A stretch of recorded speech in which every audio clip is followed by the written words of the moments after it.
Australia! And welcome to this week's prescribed dose of life support. The only lifestyle program that lets you in on all the stuff you never thought you could do. That's right. It's wonderful to be in your homes tonight. Yes, it is. I'm Todd, Life Support's handiest man. And tonight I'll be heading out to the backyard and giving you some top tips on eating fresh and fast from your very own veggie patch. I'm Penny. You know the rest. A little later, I'll be showing you how to keep those points on your driver's licence. And I'll be topping up your knife knowledge with a frisk-free way to carry an awesome blade in today's uptight uptown. Knowing I need no introduction, I'll simply say, owls it, and tell you that tonight I'll be teaching you a memory trick that will make you the envy of an elephant. I'm Life Support's modern woman Sigourney, and tonight in a special segment, I'll be showing you ladies the perfect place to hide your solo pleasure pal. Oh, well, haven't we got an exciting show for you tonight? Yeah, it sounds all right. It certainly does, so let's get started.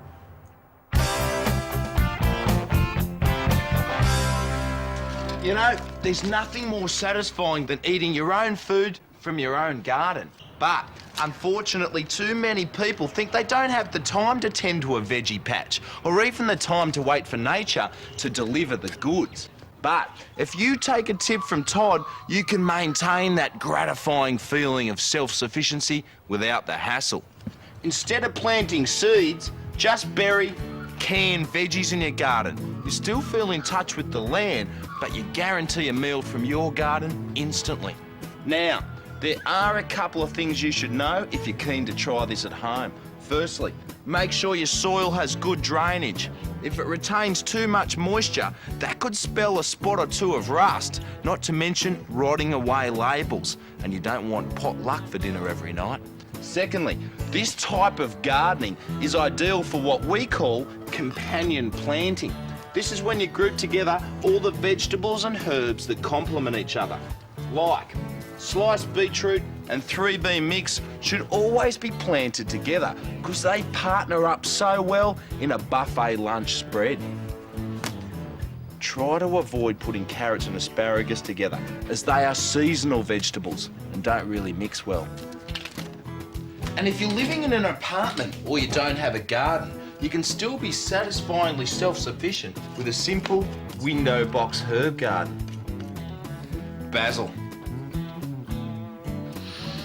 Oh, it always smells sweeter when it's straight from the garden.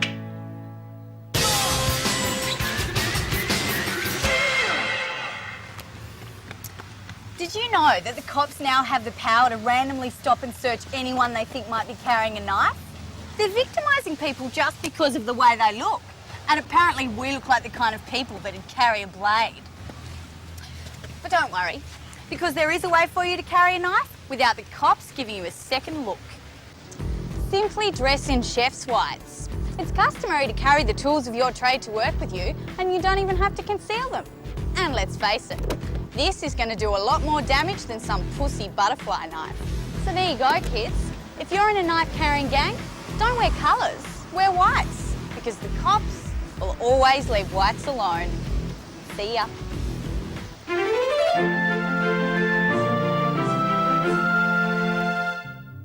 Every modern woman, married or single, no matter how socially adept, will eventually find herself home alone with an itch to scratch that just won't go away. So, every girl needs a little helper like this. It doesn't always take two to tango, and let me tell you, there's no shame in a little solo dirty dancing. The trouble is, no matter where you hide it, there's still a chance that your lover, boyfriend or husband is going to find it. And men hate the idea that you might actually get sexual pleasure from something that isn't them, especially something that stays hard for over 4 minutes. So, the eternal question remains, how do you have your little helper and hide it too? Well, as Edgar Allan Poe taught us in the Purloined Letter, the best place to hide something is out in the open. People never look for something that's right in their face every day. So, here's the way to make sure that your not-so-little secret is safe. Disguise it as a toilet roll holder. Simply remove the roll from the bracket and then insert your pleasure machine as the spindle of the toilet roll holder. And there you go. Men are so used to having these kinds of phallic objects in the loo, they'll never give it a second thought. Oh, and if he does call you on the phallic shape of the holder, accuse him of having a filthy mind and ask him if he often has homoerotic thoughts like that. He'll back off quick smart, so he'll never discover that the loo roll holder is battery operated. It's quite embarrassing. They should hide it, they should keep it in a private place. I'm not saying I have one, but in the clothes, you know, you put them all at the back there and just make sure it's your private drawer. But then again, don't call it a private drawer because they're bound to go for it. One chick I know that does have a dildo doesn't hide it. And her boyfriend doesn't hide it either. They just leave it lying around. Yeah. Which gets me a bit horny.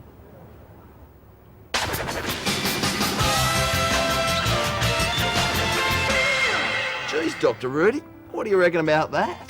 Well, I think it's totally unnecessary for young women to use things like that. Not everything has to be a DIY project. Get a man, for God's sake. I know, and batteries are so expensive these days, but a bloke, I mean, all you got to put in a man is a meal and he's ready to go.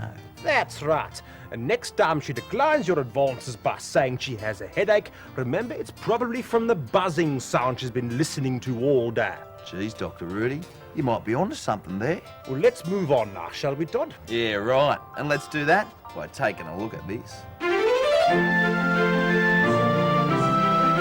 In this day and age, we're more and more conscious of what we're putting into our bodies and what we're putting on our bodies.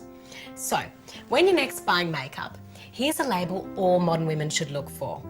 Not tested on animals. It's important because it means the manufacturers haven't really found out for sure whether or not your makeup will react with your skin. Now, I'm all for animal liberation, but if it's the choice between a bunny suffering hours of excruciating pain before a tortured death or me getting a nasty rash on my cheek just before a big night out, well, it's no contest. And because this sort of thing now dominates the cosmetics industry, almost nothing has had a proper test on flesh. So here's a solution. Simply offer to look after your friend's children. Then have a fun makeup session where the kids can try on all the newly released makeup lines. Children are best for makeup trials for two reasons. Firstly, they love to wear lots of makeup. Little girls will want to apply more than a prostitute, and little boys will always want to paint their face like a clown, so they're guaranteed to get maximum exposure to any nasties. And secondly, their young skin is much, much more sensitive than yours. So if they come away unscathed, then you know that your cosmetics are completely safe.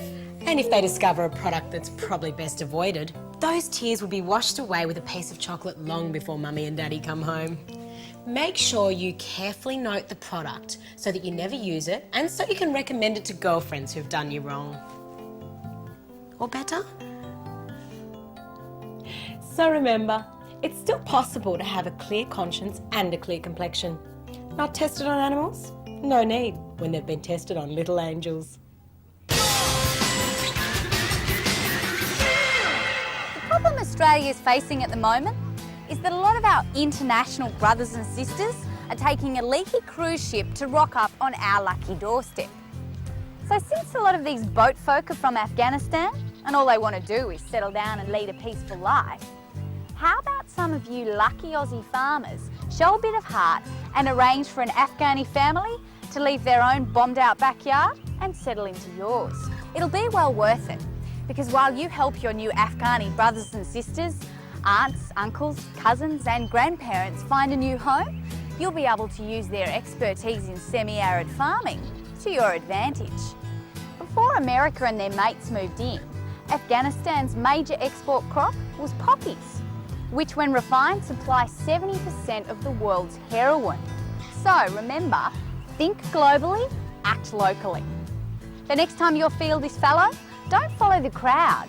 Diversify your crops by planting poppies. Then simply encourage your new neighbours to do what they do best. It all balances out pretty well.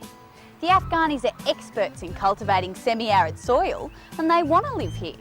And because European farming methods have stuffed the land, most Australians want to live in the cities. So, here's an opportunity to get off the sheep's back by boosting your economy with cheap smack. See ya.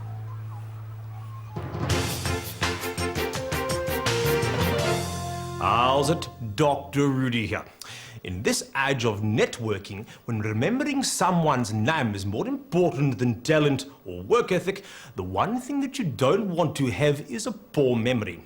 Unfortunately, as people grow ever more boring and pedestrian, it's becoming increasingly difficult to remember their names. That's why I like to employ a little technique called mnemonics. Mnemonics is just a term we professionals use for a short rhyme or phrase you use as a memory aid. So when you meet a new person, just think of a phrase that rhymes with their name and you're much more likely to remember their name the next time you meet. Slept with his wife. Jonathan Fife. Hello again. How is your wife? Ah, big, dull and fat. Angela Pratt. Good to see you. 9 months to live. How's it, Viv? You're looking great. It's easy as that. So wave goodbye to the social blues today with the aid of our memory friend, mnemonics. Hello there. Ah, locks the back door. Fiona Moore. Bye now. Oh, Penny, that was an informative segment, don't you think? I mean, I really believe... Oh, my God! What? Your arms, under your arms, there's something there. There's nothing there. What do you call that? Hair? I can't believe it. I mean, on national television.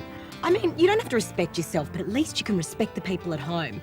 They don't need to see that. I don't think they care. Well, I just hope there's a good reason for it, like severe sensitivity or extreme allergy. Nah, just don't shave my pits. I'm not making the man rich by buying his blades. Especially not when he's the one telling me I need to be smooth to be feminine. But you do. I mean, how on earth are you going to get a man if you're trying to compete to look like one? Oh, don't worry, I do all right. In fact, some blokes think it's a bit of a turn on. Really? No, I think it says more about your boys rather than my men. Anyway, I think you should put them away now. Couldn't agree more. So right now, let's take a look at this. There's nothing wrong with living in a small apartment. What with housing prices these days, most of us can't afford to live in the salubrious digs that we'd like. What's more, if you're trying to make a good impression with that special lady, sometimes you want to make things appear bigger than they really are. 10 years ago, a home decorator would have told you to install mirrors all down one wall, but no one's fallen for that trick since 1987. The answer is to create the illusion that there's more to your pad than meets the eye. Simply install some fake doors and your bachelor pad will become a multi-room palace. And if anyone asks you what's in the other rooms, just act all mysterious and elusive. Girls love a man of mystery.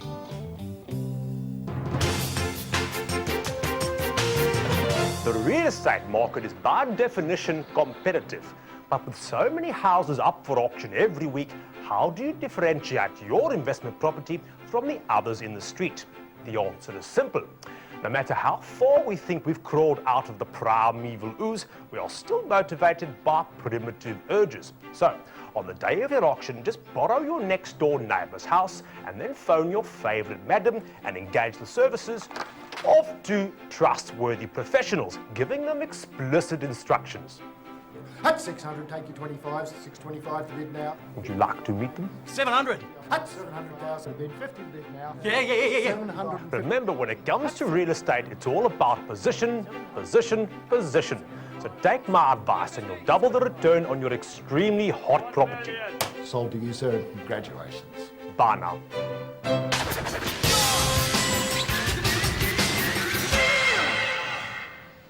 These days, speed cameras are everywhere. And if you get pinged by one, you not only cop a fine, but you also lose points off your licence. So if you like to lead-foot it, don't worry, because there is a way for you to get where you're going faster without losing a point. Here's what you do. When a fine arrives, pay it. But here's the tip. Give them a tip. If you're supposed to pay a fine for $118, send them $120. Then the Infringement Processing Bureau will send you a cheque for the excess $2. Now, here's the important part. Don't cash that cheque. Because, thanks to the beauty of bureaucracy, the Infringement Processing Bureau can't deduct points from your licence unless the cheque's been presented. And that's all there is to it. Sure, you still have to pay the fine, but the point is, your points are more valuable, especially on a double demerit weekend. See ya.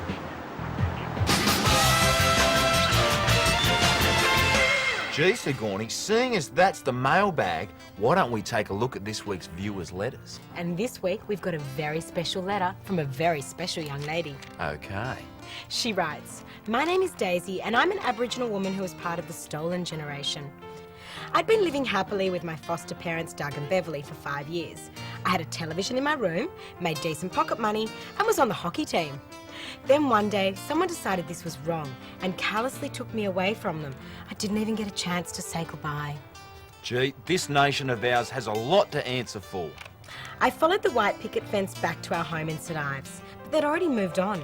It's been 20 years since I've seen them, but I was wondering if there was any way you could reunite me with the two people I still think of as my parents. Yours sincerely, Daisy, formerly of St Ives." Daisy, if I said I knew pain like yours, I'd be lying. And Daisy, I just want to say to you and your foster parents and all the foster parents who have had their children shamelessly taken from them, we at Life Support are deeply sorry. And Doug and Bev, if you'd like to be reunited with your temporary daughter Daisy, why not write into us and we'll try and get you back together. Oh yes, we'd love to reunite your family. Just contact us at Life Support, Locked Bag 028. Crow's Nest 1585. I just hope it works out for the best. But right now, why don't we lighten the mood and take a look at the next segment? Had a filth party last night. The only problem is, my next door neighbour Jerry keeps giving me grief. But I like to party, and I'm sick of the man's minions coming round and shutting things down. So, today I'm going to show you how to make sure your next door neighbour never calls the cops again. All you have to do is grab yourself half a dummy and screw it onto a skateboard. Put a t-shirt on it and whack on a cap. Now you have yourself an innocent kitty just playing on his skateboard. The next time your neighbour goes to work, just roll the dummy out in front of the car. When the dummy's hit, intercept your neighbour before he gets out of the car. Don't worry, mate, I'm the only one who saw. Just drive. I'll take care of it. For God's sake, just drive. Now, your neighbour will probably contact you within a couple of hours. Just tell him the child is dead and you've buried the body. No one will ever know, it's just our little secret. He shouldn't complain about the noise anymore, and there's no way he'll call the cops. And you can count on him to help you out with anything you need in the future. Right neighbourly of him. See ya.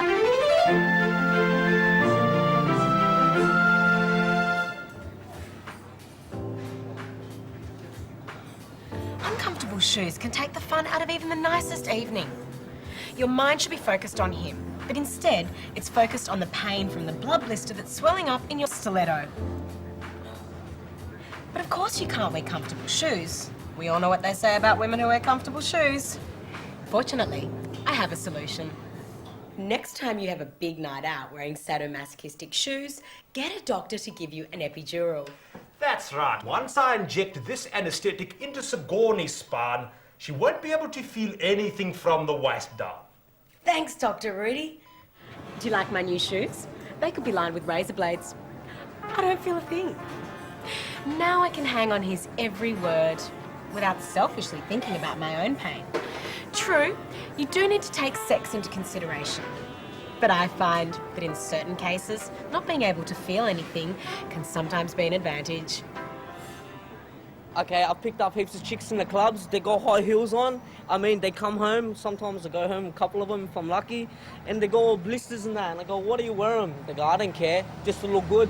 They had to pick up me, mate. That's right. So it's all right. I don't care. It's their pain, not my loss.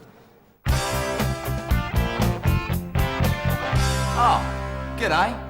You may have noticed that reality TV has captured the imaginations of not only our nation, but the entire world. Seems we love to turn on the telly and watch a bunch of strangers taking their clothes off, then voting each other off islands or out of houses.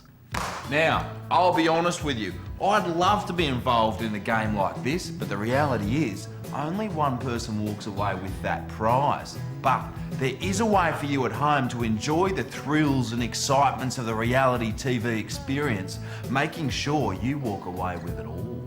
All you need to do is make a list of some of the people in your life. Like here, I've listed down my mum, my dad, my lady friend Lynette, my fellow co-hosts, my mate Kev from footy, and my stylist Tyrone. Now, at the start of every week, I'm going to call up 2 of these people, the 2 that have been annoying me the most, and let them know they've been nominated to be voted out of my life. Hello, Kev? Yeah, it's Todd here, mate. Hey, Kev, you know how on Monday night after footy training you dacked me in front of that ladies' netball team? Well, yeah, I've nominated you for eviction out of my immediate circle. So unless you clean up your act, I'm voting you out. Bye. Exciting, isn't it? And it's a great way to keep your family, friends and lovers on their best behaviour. Now, at the end of every week, when you've really had a good think about it, just call up your chosen evictee and let them know that Todd has spoken. Then, cross them off your list. Now, after a month or so, you may begin to feel a little lonely, but don't panic. That's just part of the experience. And as the ancient Chinese proverb goes, if you love something, set it free. If it comes back to you, it's yours forever. And if it doesn't, it was never yours to begin with. But when they do come back, you'll hit the prize pool. Hello? Oh, g'day, Mum. Yeah, of course I'd like you to take me out to lunch. That'd be lovely.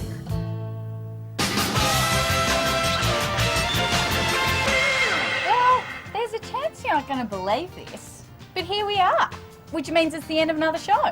That's right, and I hope we brought some relief to your lives. Oh, Dr. Rudy, I just know that we've made a difference. Totally. But for those of you whose lives are more complicated and you're still searching for succour, don't worry, because we'll be back again next week. With more advice you'll only find on life support.